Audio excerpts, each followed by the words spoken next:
ಸರಳವಾಗಿ ನಿಮಗೆ 9ರ ಬಗ್ಗೆ ಹೆಂಗೆ ಬರಿಬೇಕು ಅನ್ನೋದನ್ನ ನಾನು ನಿಮಗೆ ತಿಳಿಸ್ತೇನೆ. ನೋಡೋಣ ಬರೋಣ ನೋಡೋಣ.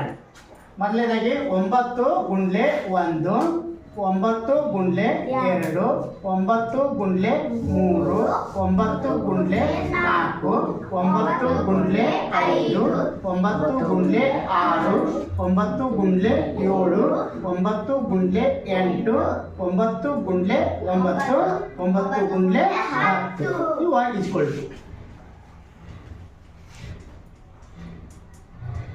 ನೋಡ್ರಿ ಒಂದೇ ಬರ್ತಾರಲ್ಲ ನಿಮ್ಗೆ ಬರ್ತಾವಲ್ಲ, ಒಂದೆರಡು ಬರ್ಕೊಂಡು ನೀವು ಒಂದಲ್ಲ ಸ್ಟಾರ್ಟಿಂಗ್ ಬರ್ತೀರಿ 0 ಬರುತ್ತೆ.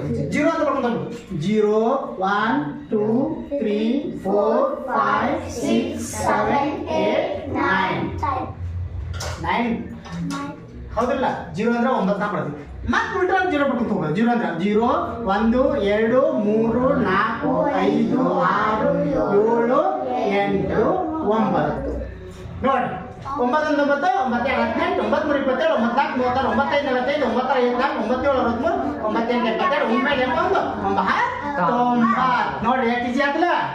ಓಕೆ ನೋಡಿ ಹಿಂಗೆ ಬರ್ದಂಗ ಒಂದು ಮಾಡಿ.